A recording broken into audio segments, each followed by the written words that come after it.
दरअसल उसे ऐसा लग रहा था कि जिबारो उसे पसंद करता है, लेकिन अब उसे पता चल गया है कि जिबारो सिर्फ उसके सोने चांदी हीरे जवाहरात के लिए उसके पास था। और वहीं हमें जिबारो को दिखाया जाता है जो नदी के किनारे है।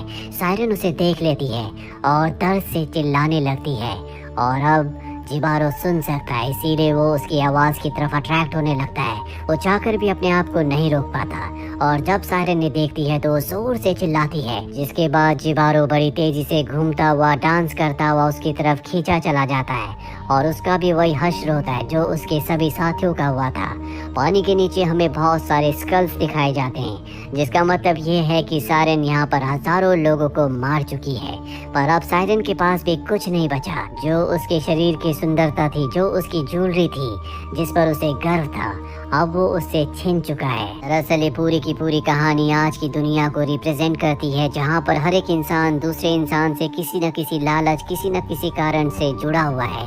जिस तरह से जिबारो सायरन के पास गया क्योंकि उसे उसका सोना, हीरे, मोती, जवाहरात चाहिए थे, वहीं सायरन भी जिबारो के पास इसलिए गई क्योंकि वो अपनी लस्ट को पूरा करना चाहती थी। इन दोनों के मन में एक दूसरे को इस्तेमाल करने का लालच था और बुरे काम का बुरा अंत ही होता है। जिस तरह से जिबारो के मन में सोने का लालच था, उसने सोने को पा तो लिया, लेकिन वही सोना उसकी मौत का कारण बना।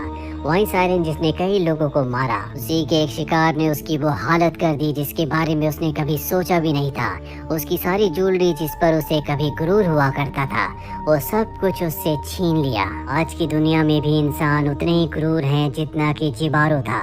उसने सायरन की बॉडी से सोना निकालते हुए उसे बहुत जख्मी किया था, बहुत दर्द पहुंचाया था। आज की दुनिया में भी इंसान अपने लालच को पूरा करने के लिए किसी भी दूसरे इंसान को किसी भी तरह की तकलीफ देने से पहले सोचता तक नहीं है। जिस तरह से सायरन ने अपने लक्ष्य को पूरा करने के लिए बहुत बड़ा रिस्क लिया, ये जानने के बाद भी कि वो एक सोल्जर है।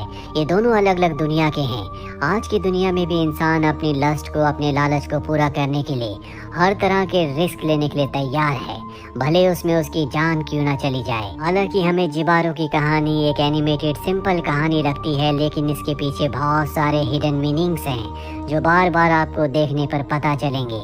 नेटफ्लिक्स पर आप इस एपिसोड को देख सकते हैं। उम्मीद करते हैं कि ये कहानी आपको पसंद आई होगी।